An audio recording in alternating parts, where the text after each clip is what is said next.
Grace. God's unmerited favor for us. Now, if you think about it, that's a big love. But the truth is, so many of us struggle just to understand it.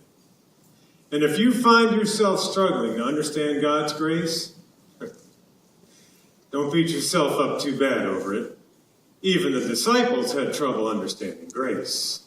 Jesus!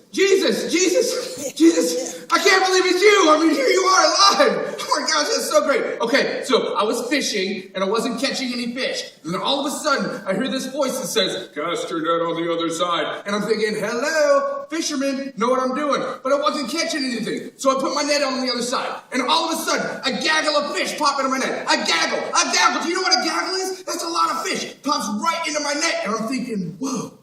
Who could have done this? This is a miracle. I need to know who told me to put my net on the other side. So I'm looking, and boom! I look over to the shore, and there you are, standing saying, it is I, the Lord. And all of a sudden, here you are, you're right here. This is so great. Andrew, get out of the boat! Peter. Yeah.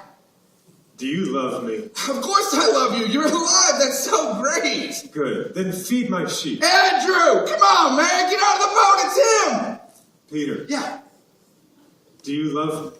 Of course I love you. Yes, I love you. Oh, look. And I'm really sorry about that whole rooster clucking thing. I didn't really understand what that meant, but I do now, and I'm better for it. Good. Feed my sheep. Andrew, come on, man. I'm smiling, but I'm serious. It's him. Get out of the boat. Peter. Yeah.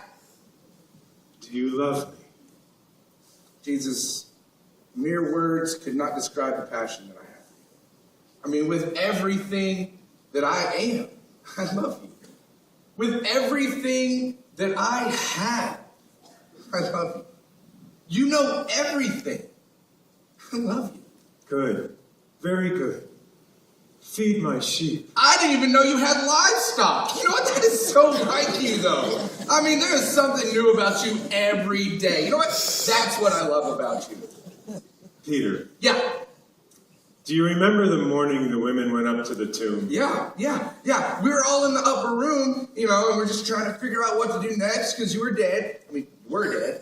And then, we're just trying to figure out our next move. And then here comes Mary. She's running up and she's saying, beehive, beehive, beehive. And I'm thinking, I'm allergic to bees. Get him out of here. You know what I'm saying? Anyway, as she gets closer, I can hear her correctly. She's saying, he's alive. He's alive. He's alive. And we're thinking, who's alive?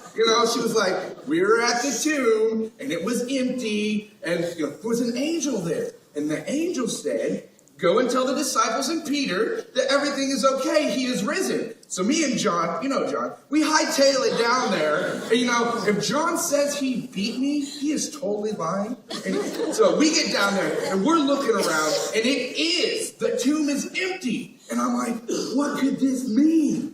John, he is really good with words. He should write a book. He says, you know what? He says, Peter, don't you get? This is everything that Jesus said he would do. And you've done it. Here you are. You're alive. You're risen. That's so great. Yes, but wait. The angel.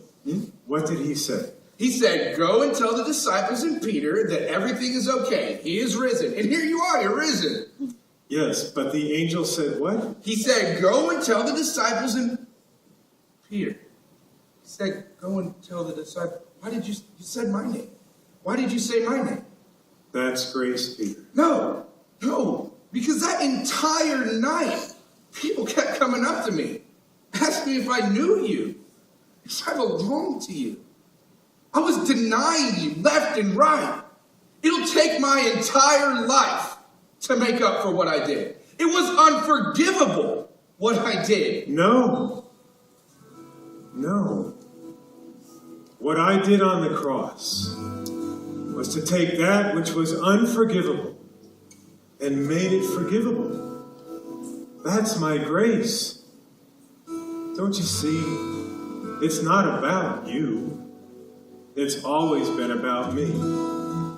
That's grace, Peter.